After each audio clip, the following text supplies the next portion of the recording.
If the people really understood that in the lifetime of their children, they're going to have destroyed the quality of the air and the water all over the world, and perhaps made the globe unlivable in a half century, they'd do something about it. But this is not well understood.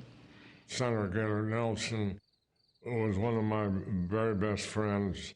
He was a great governor of Wisconsin, and he was a great conservationist. He was the one that said, well, why not have teach-ins about the environment all over the country?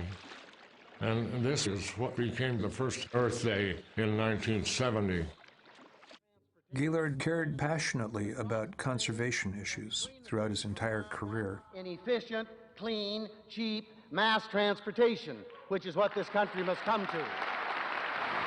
He had decided to set up a steering committee and actually make this begin to happen. He'd enlisted already Pete McCloskey, a Republican congressman from California who was an ardent environmentalist, to co-chair it with him. The preservation of the environment is going to have to be a very top item. For that reason, I just delighted to support it. And the Republican Party in my lifetime had been an environmental party.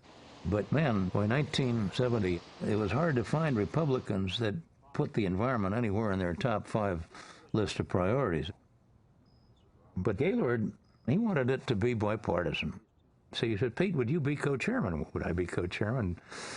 It meant everything that I wanted to do in the world.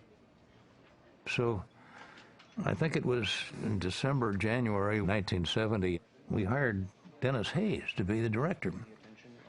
And Dennis comes to Washington with about 20 or 30 kids that are about 18 to 22, the oldest. And they send out newsletters all over the country to every student body present, 10,000 high schools, a couple of thousand colleges. Would you like to have an Earth Day on April 22nd?